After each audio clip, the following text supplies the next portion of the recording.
So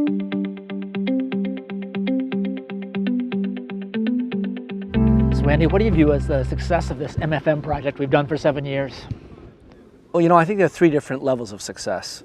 One, of course, is that we've gotten a lot of great research done by a number of scholars, particularly young scholars. Second, I think we've raised the awareness of our colleagues to the importance of systemic risk and why macro and finance need to be put together. But to me, the most important aspect is that we've encouraged a whole generation of young scholars to go into this field. And I think that's going to be the future of macro financial research. Yeah, certainly the big surprise to me in this whole venture has been the young scholar engagement. I remember when we created it, we contacted all these elite scholars, we got enthusiastic from them. Our first event was all about them meeting policymakers and the like.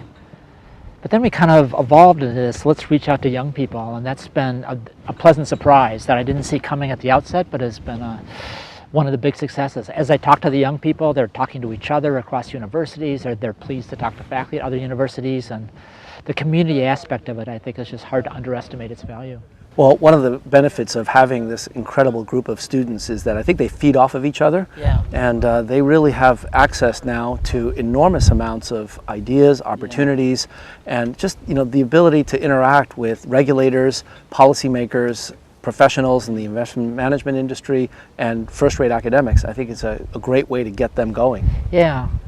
I do think that the connections that we've made to research leaders in the central banks and elsewhere has put on the table important questions.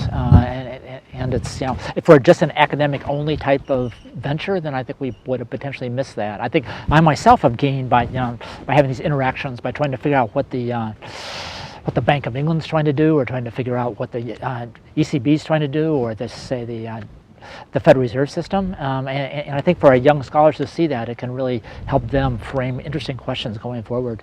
Well, a surprising benefit of these meetings is that the regulators and policymakers have told us that they actually enjoy the opportunity to interact with each other in a kind of a neutral setting. Yeah. It's one thing for the Bank of England to call up the Fed and ask a question about a particular model. It's another thing for them to be at an academic conference and talk about it at a coffee break or in the middle of a session. It's a much less threatening, formal process. Yeah.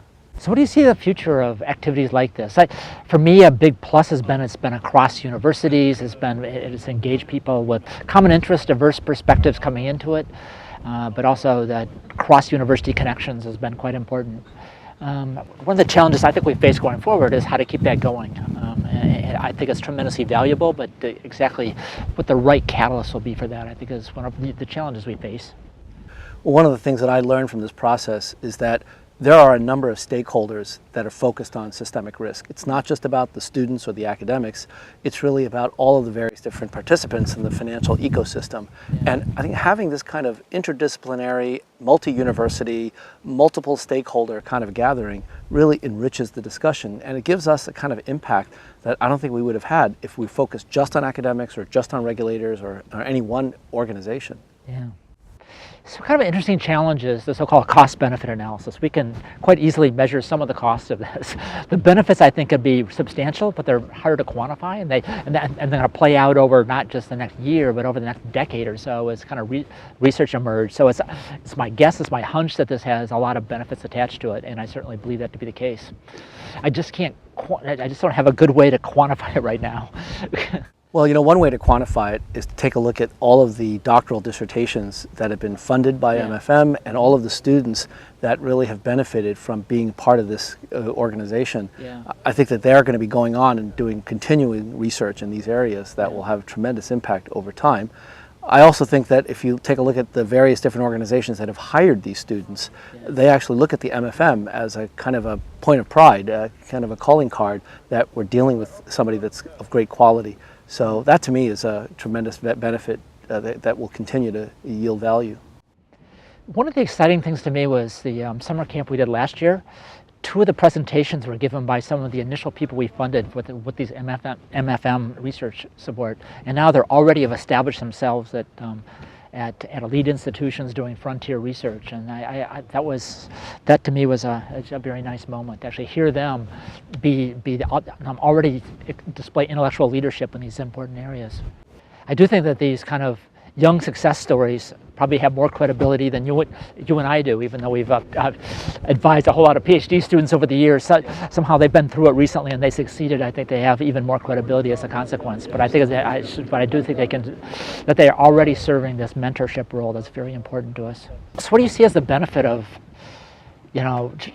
having this at locations like this or at Bretton Woods as opposed to doing it at some Chicago campus like MIT or Chicago?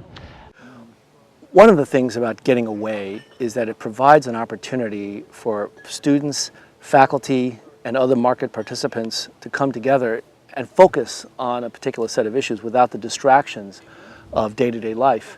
If we held it in a city, if we held it in any kind of a venue where it's easy to sort of be distracted, I think people will get distracted. The nature of financial markets and the macroeconomy is very distracting. Yeah. And it's actually important for us to sequester ourselves to really focus on some of the deeper issues at hand. Yeah. And I think it's also a great way to develop the kind of social ties that ultimately will be critical for continuing on with these kinds of research investigations. These are networks of people that they're going to be using for the rest of their lives. And I think you have to develop the networks in an area where you really have total isolation and focus.